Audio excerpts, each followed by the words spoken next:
What up, party people? Ha! Welcome to our walled protected garden from Goodhart's terrible influences.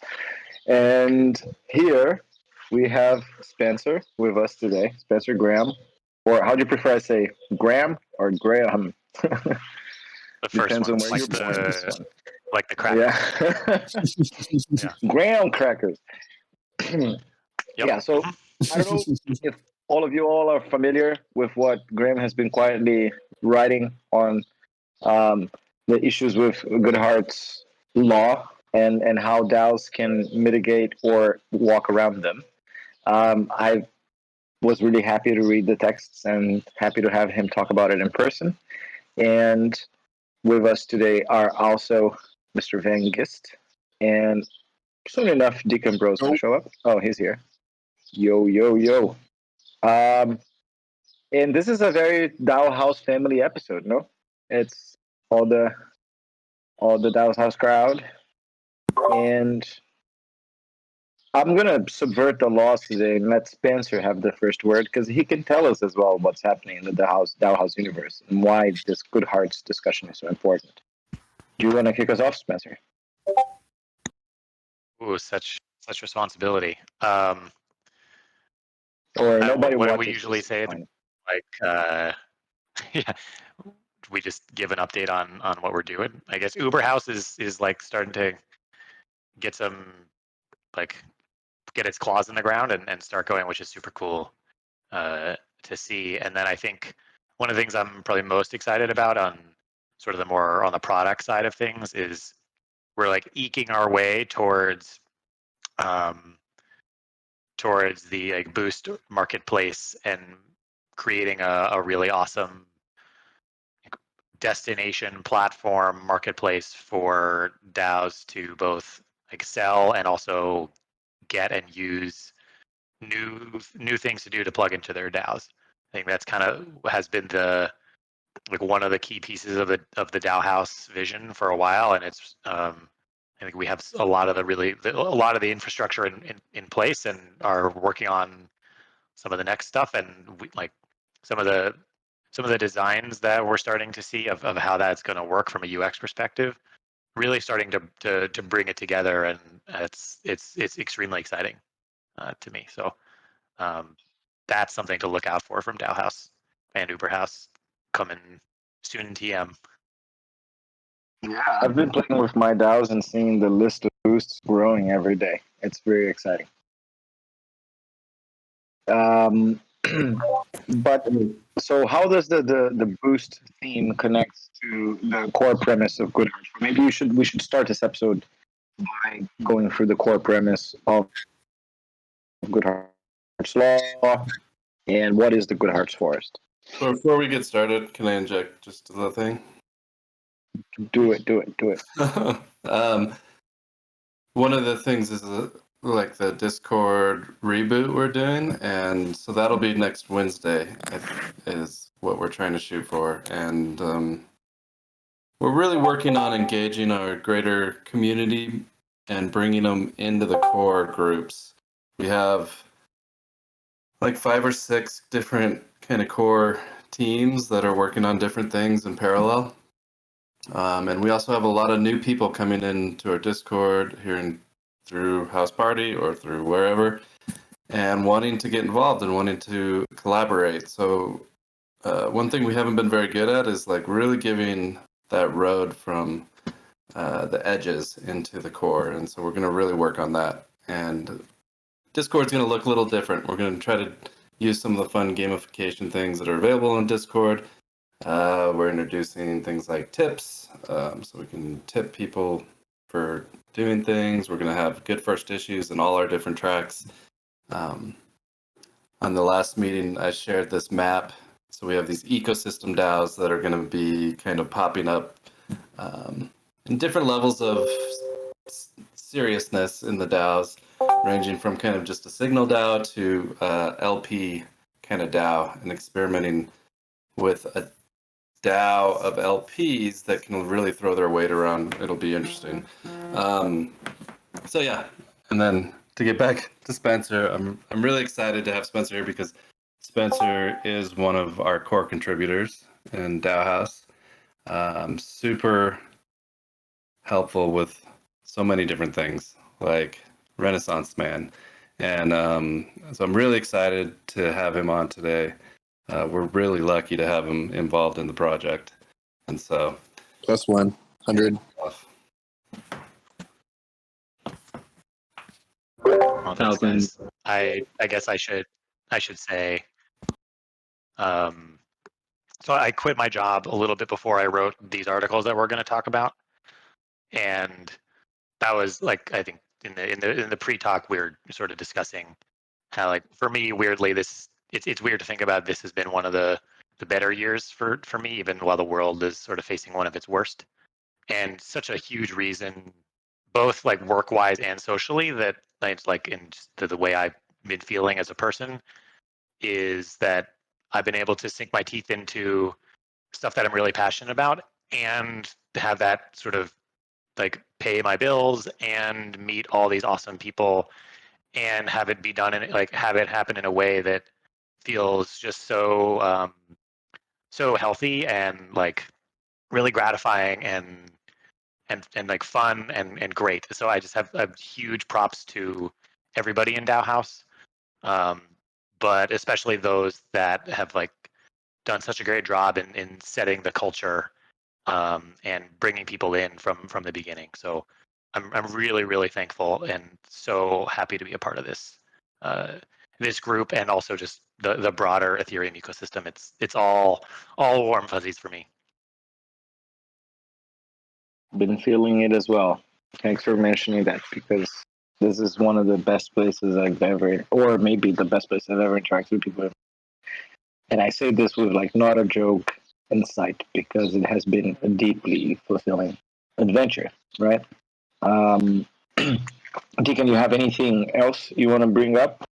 All of you that have a little bit of house deposited in your Discord Collabland toy, just type !tip Spencer some point something house. Let's get his account. As we roll that out, tips.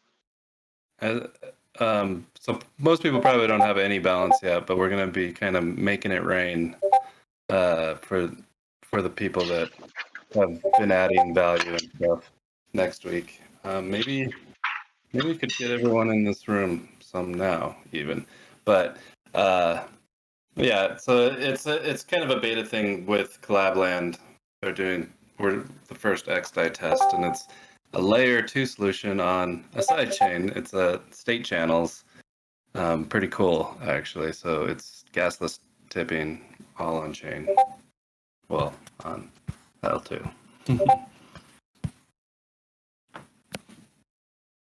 That's all. Yeah, with this you can make generosity addictive, right? We can tip people on a whim for contribution or insightful comment or things like this. That's exactly how I felt after I read the 3 articles that we're going to discuss today. It's like, ooh, I had many of these ideas floating around in my head, but to tie them into a silvery thread was so helpful. Shall we sink our forks into this spiritual meat, or we have any other announcements we want to make? Spiritual meat, indeed. Let's do it. Sounds delicious. All right. So our journey starts in a garden. Spencer, you want to take us through the basic premises and summarize the ideas, or shall I fumble all over your beautiful creation? No, I can do it, but please chime in when you have additional thoughts or reactions, because this stuff has been in my head, and would love, like, I kind of let me just do one more appreciation thing. Like, one of the ways that I work best is by collaborating and like bouncing ideas off of people, and yeah, it's just like the amount of collaboration that happens in this space, and the amount of ideas that kind of come out of seemingly nowhere because of the serendipity that we sort of have managed to foster is super amazing. and that's actually one of the that might relate to some of the stuff that we're going to talk about today. So yeah, we can start with, well, I guess with Goodhart's law.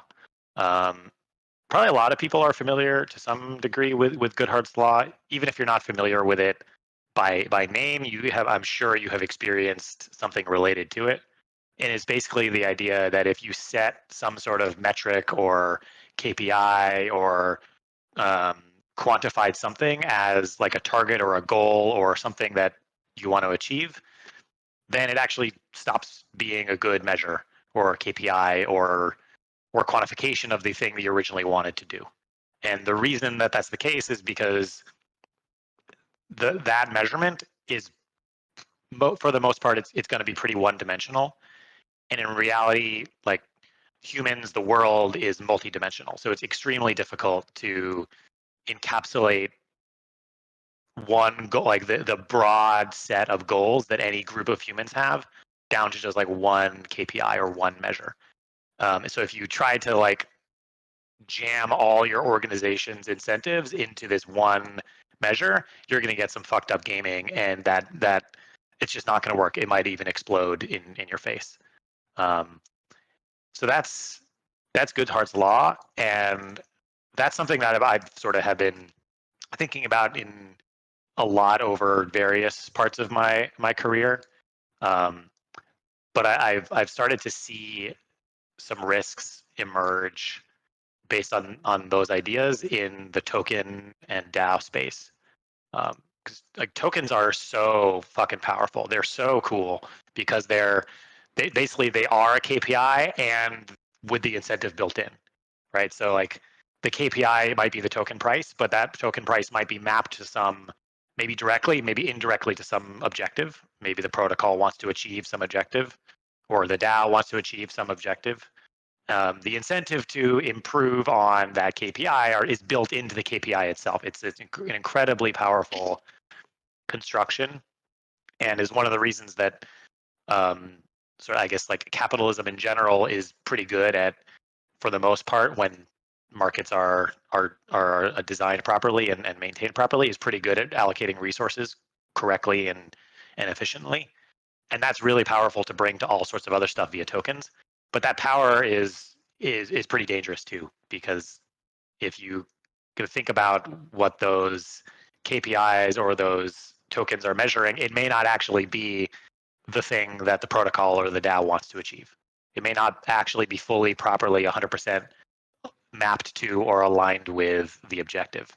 And as soon as you get any slippage or like any discrepancy between what the token is measuring or connected to and what the protocol or DAO's goal is, you introduce a lot of risk. So I think these, like all of these token protocols, that like token governed protocols out there, they're really interesting experiments. But I don't think I would, if I were advising a protocol and their goal was something other than just making a bunch of money in the very beginning, I would advise them to stay away from a liquid token at the beginning. We can definitely get into more about like how that might work in opposition to that. But yeah, that's basically like that's the like thing number one to be concerned about. So I started thinking about this as Goodhart's forest. So yeah. So who is Goodhart? Was that a person or like a mathematician or something? Yeah, some guy, I forget his background exactly, but his All right, our Wikipedia contribution for was sort of putting a name on this phenomenon. Yeah. So like not a crypto guy, just some dude. But Goodhart's forest is sort of the smashing together of that concept with tokens on a blockchain in this permissionless environment. So it's the second order kind of originally cybernetic identified effect three. of Goodhart's law. Yeah. And I think there are like three big risks or three big dangers under this under this concept. So number one is what I was just mentioning, which is that you can get this discrepancy between what the token represents and what the protocol actually really wants to do, or the DAO actually really wants to do. And that's basically like that's Goodhart's law, like at its purest. Another one though is that even if you had a token that was like 100% aligned, where the token price was 100% aligned with the objectives of the thing the token represents, even if you had that, when you have the crypto markets that we have, it becomes extremely difficult to actually assess the success of the project based on the token price. You've got crazy, insane retail FOMO, and like all this noise that makes it really difficult to actually use the token price as a way to coordinate, as a way to keep people aligned, especially in the short term or around specific proposals. In the long run, maybe that's okay, but anytime you're making specific decisions and trying to use the token price as a way to figure that out, it's gonna get pretty messy. And then the third is that's especially the case in this adversarial, permissionless environment that we love, which is Ethereum, where whales and other projects and other kind of mempool shenanigans can get in the way of one, sort of measuring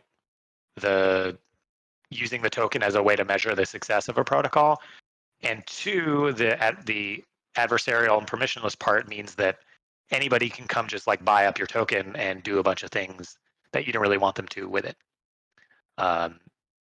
We're starting to see some governance protocols figure out how to protect against that a bit. Conviction voting is pretty awesome in that sense, because you can't just like flash borrow a token and get the result. We're seeing time lock delays on implementation of code changes as determined by governance, like in compound style or Uniswap style governance. And then the other thing we see is like more centralization of actual decision execution, and that's the like snapshot voting plus multi-sig pattern that we see a lot. And that's okay because like there's always a fallback, but then you get into risks from centralization and all sorts of other questions as well. So those are like the three big things that I was like, those don't seem great. I'm wondering if there's a way that we can try to mitigate some of those risks in if we do things a little bit differently than just have a token. With like, what do you see as some of the other drawbacks of that pattern of like the 3 of 5 multi-sig executing for all token holders? I mean, there are better solutions now with oracles like the SafeSnap and things like that, but see, like there's that meteor problem of or the plane going down with all the signers and things like that. But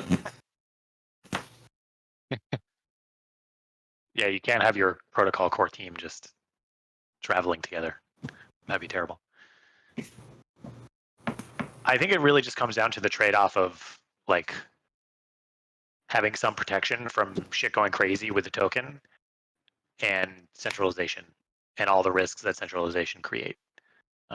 One is the meteor risk, but then there's also collusion, there's rug pulls, there's just this general requirement to trust the people involved to a degree. And as soon as you do that, then it's much harder to be okay with anon founders or devs. It gets a lot more difficult. Hopefully there's a better way to do all that doesn't require centralization.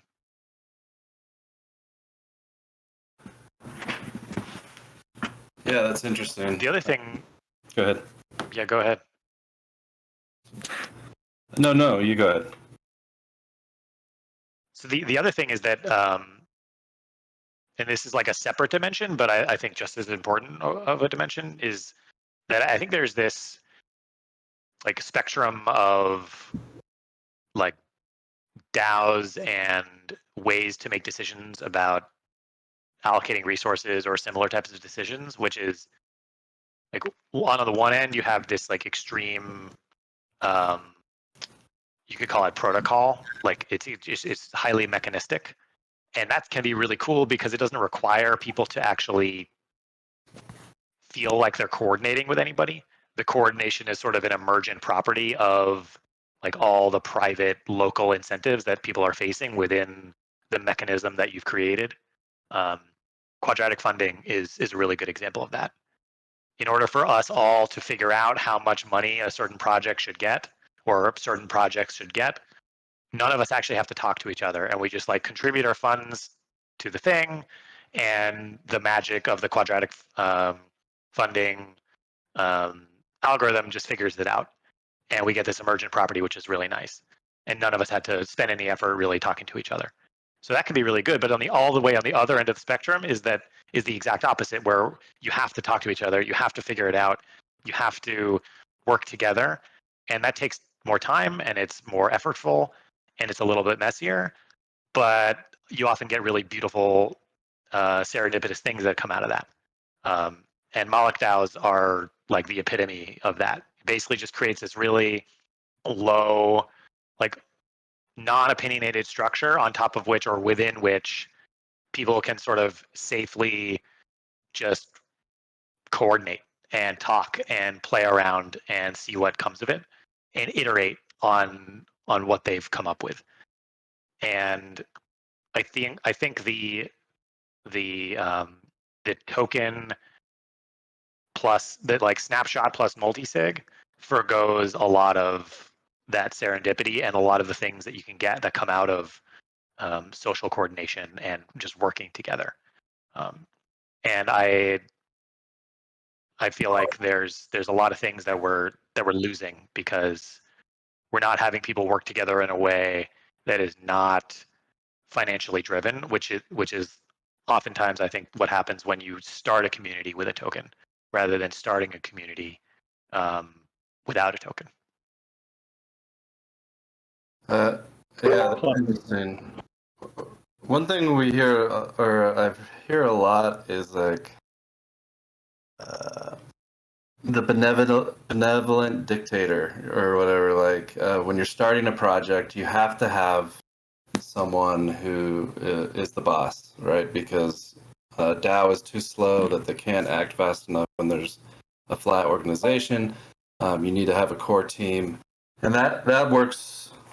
I think there's some truth to that, but also it can fit into a flat org.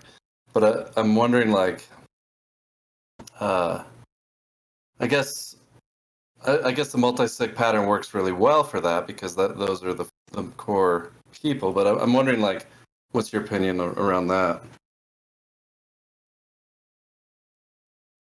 I mean, multi-sigs are fine. They can work. It becomes extremely difficult to have any sort of distinction or differences in like capital contributions from that core team when you have a multi-sig, because there's no way to keep track of. Basically, they don't have rage quit, and they don't have shares or they don't have parametric shares. They're just like you just get one vote per signer, and then that's it. So it's difficult for somebody to contribute 10x as much as somebody else, and then have them see that other person get just as much of a chance of stealing that money as they would.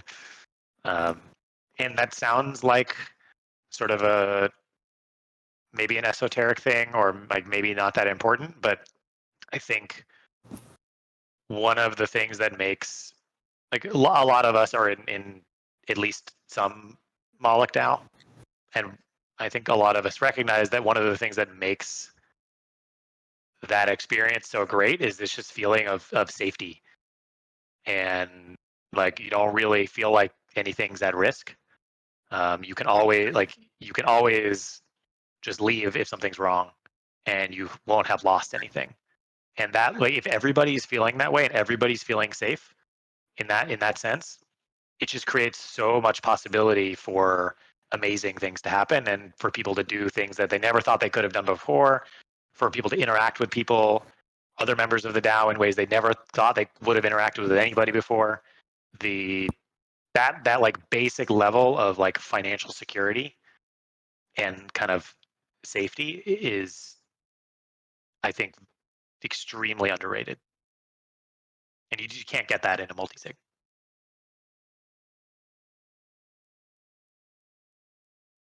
That's a great point. Another thing. And I think there's. Sorry, go. Oh yeah. No, I mean, besides kind of the one vote per person, which I think is also has its place too, like for one signature per person, and then you have kind of 2 of 3, 3 of 5, 5 of 9, whatever configuration you want there, 2 of 100. Scaling that core bit is kind of seems difficult because the collaboration required to like gather the quorum to get a proposal to pass. One thing is super annoying if anyone's been on a multisig before, and then like adding more signers it makes it a little harder, right? And there's no way to vote no on something either. But once you introduce like safe snap and if you're cool with an oracle, you trust it enough, then that allows basically infinite scaling, which Moloch is going to hit a limit, I think, with its consensus mechanism around that. But there's also kind of combinations of all of them, I think, which is kind of interesting. But yeah, and I think like on your question around the benevolent dictator, I think it like and also tying that into Spencer's point about iterative community alignment. Those things happen at the very, very beginning. Yeah, you have to have. I mean, somebody's got to have the initiative to start things up for sure. Like, so benevolent dictator exists and is necessary, but that time period should really be as short as possible. Like, power needs to be distributed quickly and often, basically, to get away from the benevolent dictator as soon as possible, as soon as it's iteratively safe enough for the community.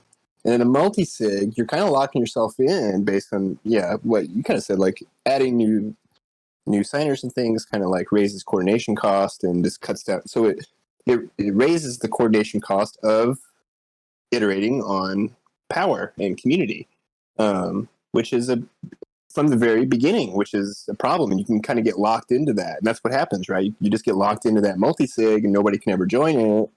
And that benevolent dictator is still the benevolent dictator years later, as opposed to, how I would advocate for, like, sure, have a benevolent dictator, but start getting more benevolent dictators immediately.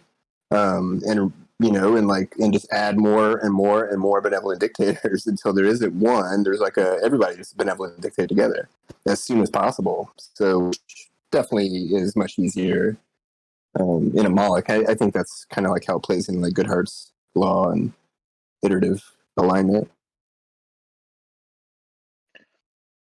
Yeah. The issue here is what is the catalyst of the behavior, right? And where does legitimate drivability of the behavior comes from? So there is the benevolent dictator group, or let's say the core, which could be one person in a group of 8, or it could be 10 people in a group of 100, which is sort of kind of the same proportion there. The decision-making power, and how fast and cohesive can be that movement, and how fast the followers will follow, kind of a thing. Also, there are situations where it doesn't start with a benevolent dictator, but a group or an individual will emerge as a collectively legitimized which I driver. which I would say is definitely ideal. I'm happy to drop the benevolent dictator name. Yeah, I think it's totally. I don't think it's that viable, or I don't think it's required by any means. It's like the old metacultural proverb, right? If you want to go fast, go alone. If you want to go far, go together. So if you want to get some initiative started up, then fuck it, be a benevolent dictator and get it going. But if there are multiple people interested in doing that immediately, then start that way. So yeah, definitely, that's way better. So yeah, we're about 30-minute mark, and as a host, I'm thinking about like not at most governance geeks that are listening to us. They're probably like thinking there's a lot of ideas that are being spouted here as like, well, we've been experimenting with this for a few years now, and these counterintuitive notions have emerged as something that we can agree upon as truths within this group, right? And I'm seeing a gradient. I'm saying this, Jonathan. Write it down first. Basically, if you don't know who Jonathan is, he's been taking show notes. Amazing, and now I'm aware that whatever we say here might be useful in the future. So I see a gradient where the utmost extreme is the tyranny of structurelessness, where you have no formal power structure that can be challenged, but there is actually an elite formation behind that can actually navigate the system or drive the system. And then at the other range, or the extreme of this range, you have the Goodhart's law situation, where we're driven by numbers and KPIs, and therefore we stop acting as humans and we start just optimizing for the individual gain capable, achievable for gaming, right? Which is sort of the liquidity provider land.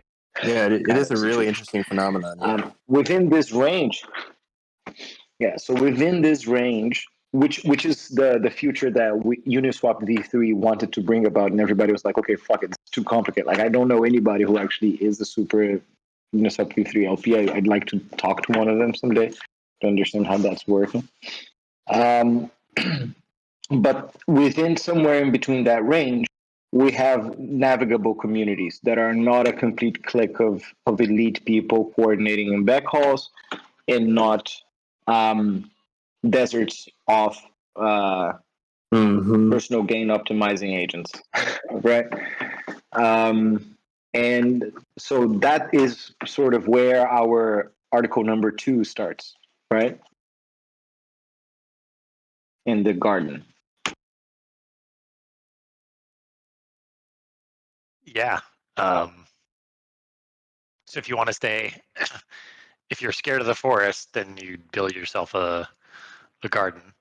And I was looking back at that article earlier and realizing that one of the things, like the first step that I said to build a safe garden, well, one, it's a Moloch DAO. That's what it should be. Step number 1 is put up walls and a gate. And I feel like now that's probably really like extreme way to say that. And it sounds counterintuitive to this like inclusive community culture that we sort of are talking about wanting to create. And maybe I shouldn't have said like put up walls and a gate, and maybe trying to follow like protecting yourself from the forest was a little bit of an extreme analogy. More like a permeable. But it's definitely the case that a permission. Yeah, like there you go. And like some amount of permissioning is actually really important, and you just need to make sure that you're not like letting sharks into your aquarium. But if you allow me to put this way, to mix all the metaphors. If you allow me to put it, another angle is, even if you think that you're creating something without a membrane, there is a membrane, right? As somebody who didn't grow up in America and somebody who had to infiltrate this country through a varied schema, exactly right. There are membranes that are inherently invisible for the people who have set up the system. So I would, if I want to neutralize that statement of put up a wall and a gate, I would say not only put up one, but understand that even if you don't want to, you did put up one in some way or another, and you should strive to become aware of that gate. Understand what is the passcode of that gate and how you can distribute that passcode. I like that. Yeah, that's great. It's around the third glass of wine that they come again. That's really good, because it's more about, it's less about putting up walls and a gate and more about deciding what walls and what kind of gate you want and what's going to be best for your community, and then making that happen, and then not needing any other, or putting that in place of any other invisible walls or gates that may have otherwise Yeah, existed. I we've like that a talked lot. about friction. I don't know, Felipe, you have a good way of talking about, but with I call it conflict DJing. yeah, but a little of it is good. Not only, I mean, to keep the sharks out, but to allow people to build trust. Right? We're talking about a lot of people.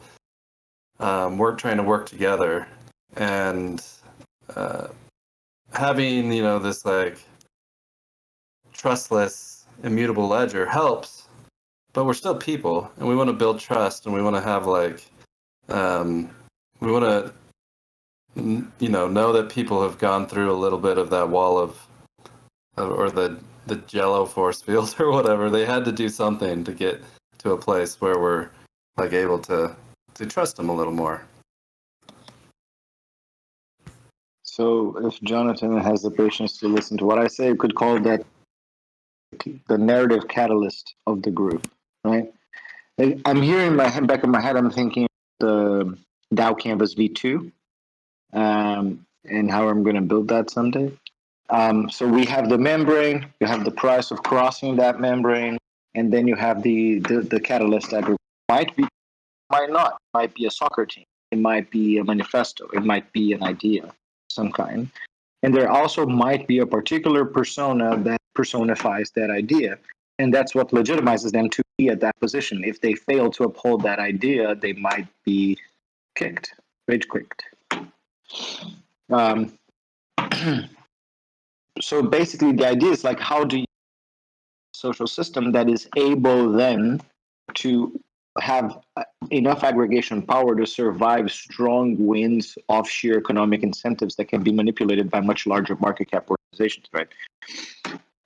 That's kind of what we're thinking about when we're talking about, or even the internal greed of that we're all possibly susceptible. That's a hard word to say for a non-native speaker. Susceptible to as humans, even like, yeah, that's the one I was trying to get.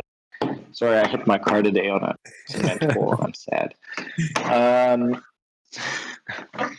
But yeah, basically, right? The enemy might be within as well.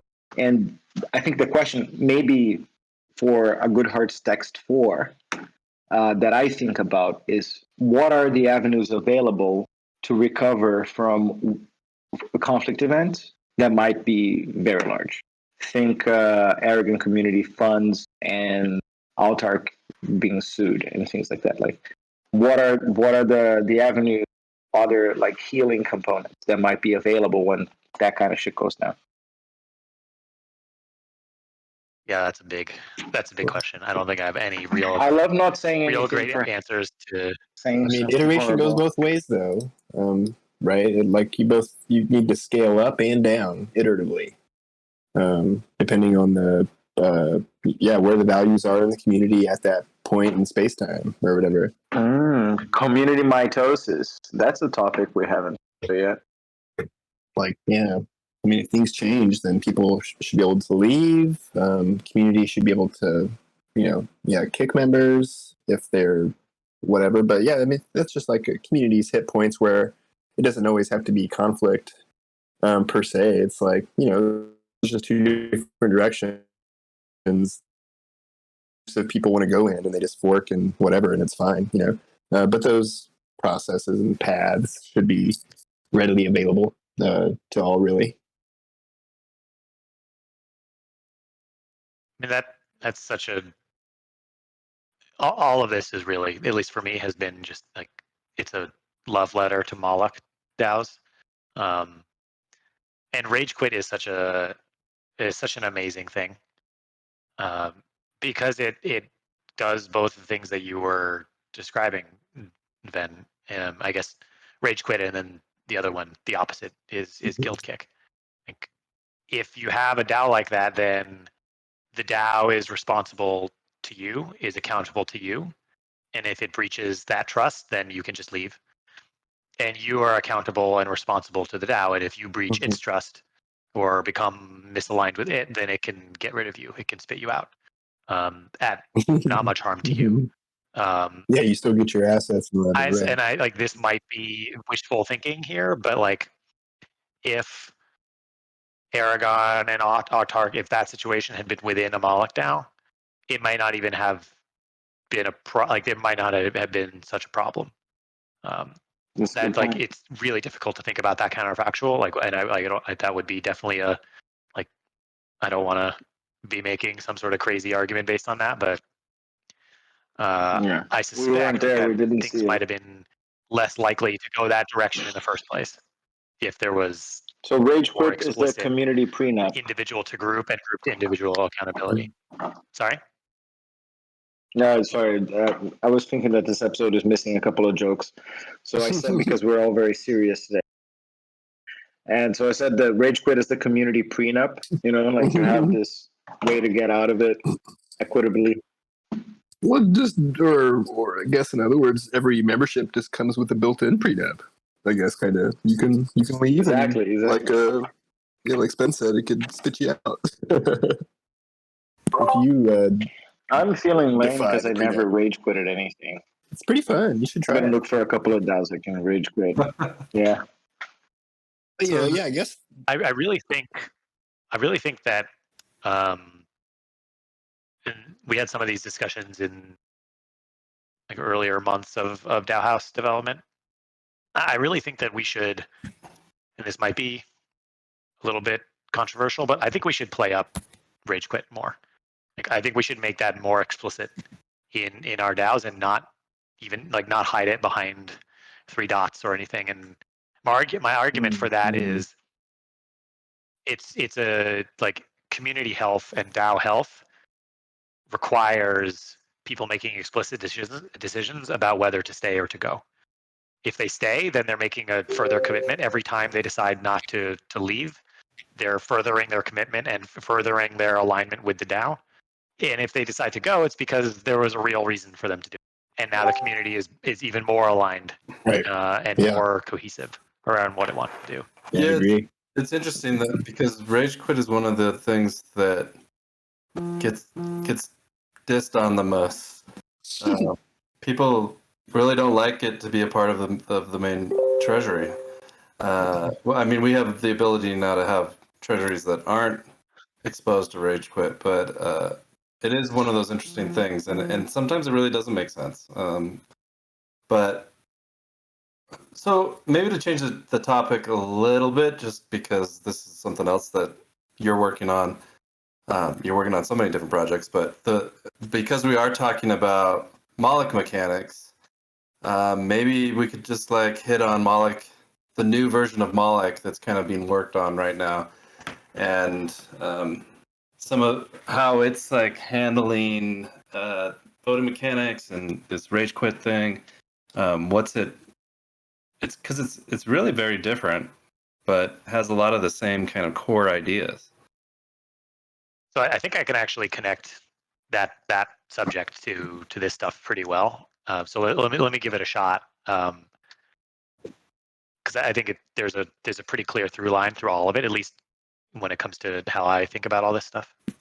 And like so Moloch DAOs are great at just kind of supplying this like minimal permeable force field, minimal infrastructure on top of which everything happens essentially at the social layer, right? Like it's a very low opinionated or unopinionated like protocol in the sense that the humans involved like create all of the structures that are actually important.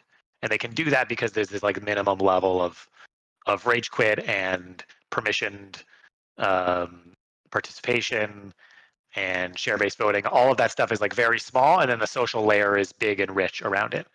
And from that, you get this really amazing ability to align with your community and have the community align iteratively over time and figure out, sometimes even very quickly, about how to make changes about how the community is self-governing. What is not possible today in Moloch DAOs is to change that underlying infrastructure. You can change all the stuff on top of it, but you cannot change the underlying stuff. If you're going to change that, you literally have to fork and create a new DAO, and that's something a lot of us have done recently. And it's not something that's super fun. There's a lot of friction to it. One of the big things I see about Moloch v3 is that it's starting to allow the DAO to upgrade itself and evolve its skeleton over time by changing the voting periods, by maybe even changing how exactly shares, or like adding new logic, like hard-coded logic to how shares are created and burned potentially, and lots of stuff like that. And I think that is a really exciting aspect to V3 that fits very, very well with the spirit of Moloch. There's other stuff too, but that's one that's been on my mind a lot recently. I'm so excited to learn more in detail of what's coming out of Moloch. Maybe we should schedule an episode for 2 or 3 weeks from now. Yeah, Yeah, I think it'd be cool to have some of the other folks on. it's really being. I think we're really kicking it into overdrive now. It's been kind of like splashing around in all our heads for the last, well, since V2 came out, really. And Yeah. there's besides the stuff that Spencer was just talking about, there's going to be a lot of, like, it's more of a mashup between a comp token and a Moloch DAO. Like, if you could mash those two and they had a baby, that's what it would be. And so it actually becomes like some of the really cool things that Spencer was talking about with Moloch DAOs, and then this kind of like unlimited scale delegation, different things that are available in a comp token. So it's got some really. But so it won't be something that we're gonna want everybody to migrate. It'll be a new type of DAO kind of thing. So the way I would describe it is that it's that V3, if it works in the way that we are designing it to work, is the answer to the question of, so I'm a Moloch DAO and I've sort of been maturing over time and now I want to grow. I want to leave my garden. It's the answer to the question of, what do I do next? And with V3, that can and should happen within the same DAO. You can change some of your parameters. You can change your shares to be transferable, and then you can like turn on all this other functionality that lets you kind of like send out vines into the forest, basically, and start to bring down some of your walls. So what I understood is that But you're like, gonna have I guess shares the important part is it's only when turn you're into ready tokens. to do so. Yeah. Or maybe they were tokens from the start, and the DAO had just decided to not make them transferable yet. Which And at a certain point, when the DAO feels it's ready, it can turn on the transferability, and now you have a much more permissionless system that's built on top of this like really robust culture and structure that has been maturing over time and knows where it's going. And so now tokens are much more reasonable and less likely to fall victim to Goodhart. Yeah. Awesome.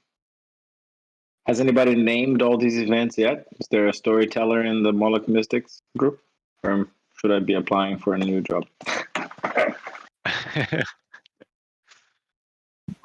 I don't think we've named them. I think there was one thing, we had a naming conversation the other day, which might have created a new concept of shamans Oh yeah. in Moloch. But beyond that, I don't think we've named a bunch of this other stuff. I think just some of the ingredients are starting to come together a little bit, and once those come together, then yeah, maybe we'll be ready for some. Yeah, I like the shaman. So the minion right now is kind of like a bespoke little guy that goes off and does the bidding of the DAO after a successful proposal.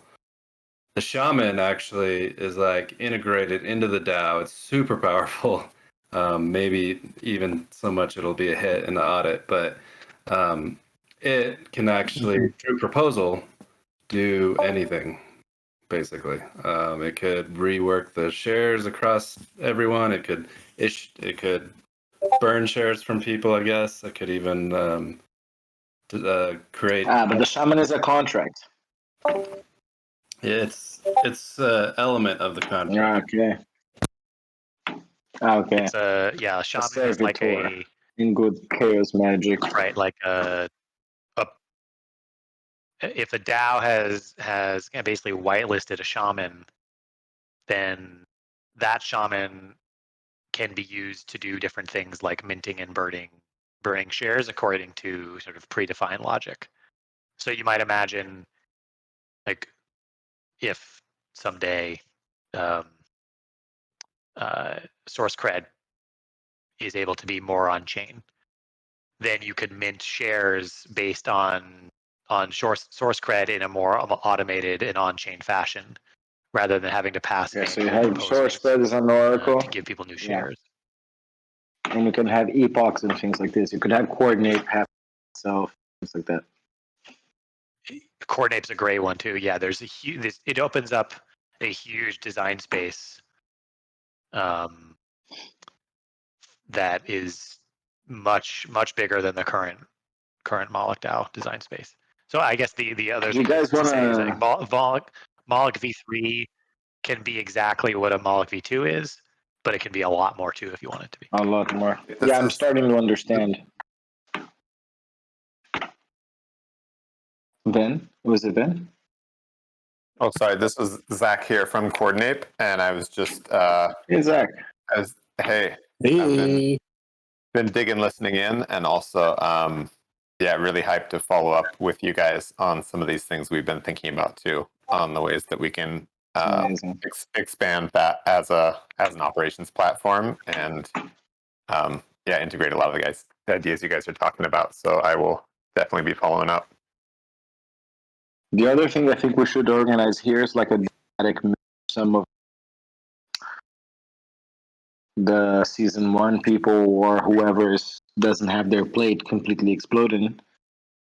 Organize a diplomatic mission to Ceramic and just embed 3 or 4 people in Ceramic to really understand how the tech stack works, because they're starting to have their community grants, etc. And I think that once all of these things are talking to each other, we're looking at a much nicer UX DAO future, much nicer. Well, Damn it, we should be having a podcast. That's why we'll never have invitees from DAOhaus again. You guys are all expelled from here. No, I'm joking. Are there any other questions out from the crowd that, since we're all here? One thing. Oh, I mentioned if you raise your hand in House Party chat, I'll send you a little house with our tip bot, because I need to test it anyways. But yeah, Get some free money, guys. And what I wanted to mention as well is that you guys should feel empowered like Zach did and ask your questions and etc. And if it gets too disruptive, whenever, I will be disruptive back. But other than this, I'm very happy to turn this into a big roundtable every week. So we are at our last minutes. I would say we have 5. I would like to tell everyone who's coming to EFCC that we're going to have a big Daoist event called the Daoist on Friday, the 23rd of July. Hit me up if you want to know more. And we're going to make an official announcement about everything on, and you're all invited. We had a pretty deep conversation today. Nobody has questions. I only see a bunch of DAO veterans on the room, so I think everybody's good. But if you have any questions, please bring them up.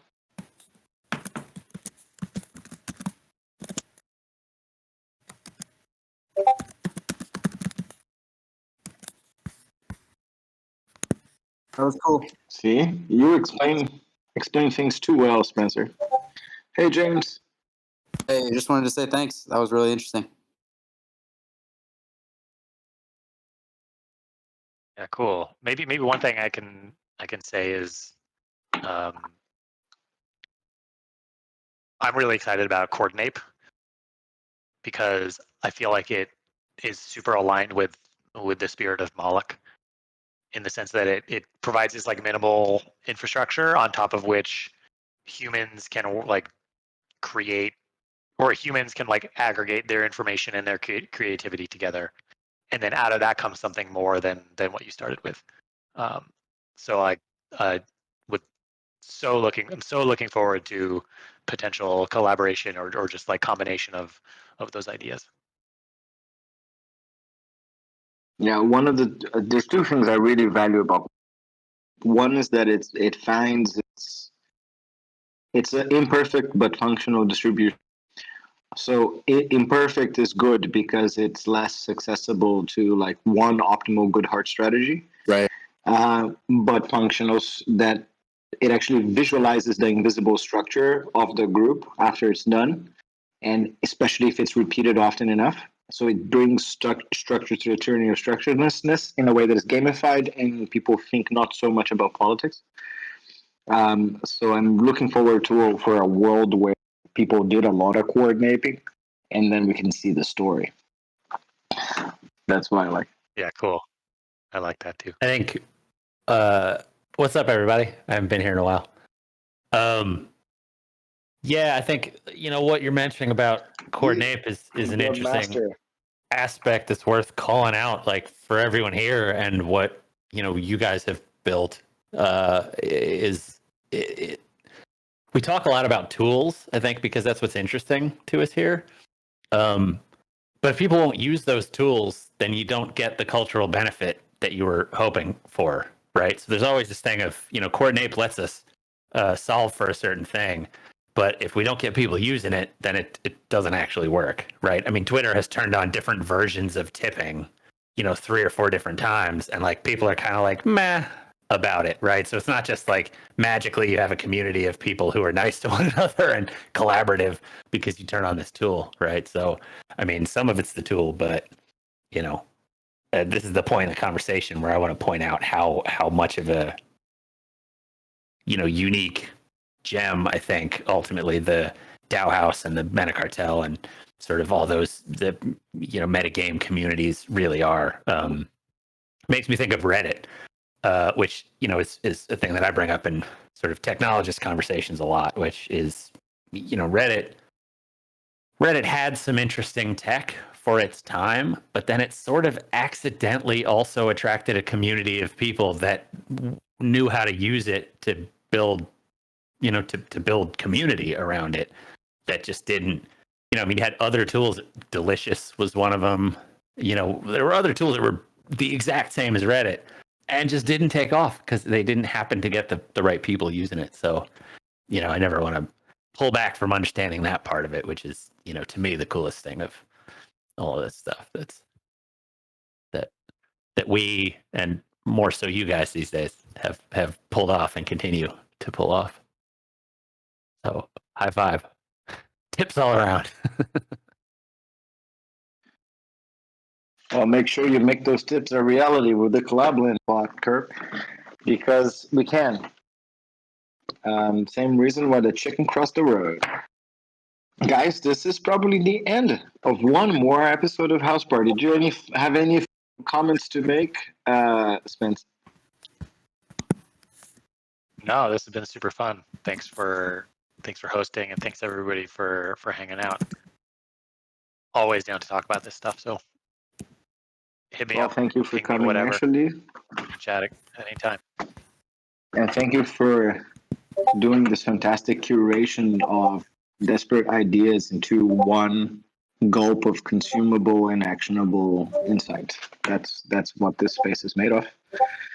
And I'm just happy this happened. At every it's a little, and I feel we're doing something useful rather than just funny, which just surprises me to no end. So thank you everybody for spending some time in our Goodhart's garden. House Party chat's turning into a little. And I'll see you next week. House Party chat's turning into a little coordinate session. Turn into what?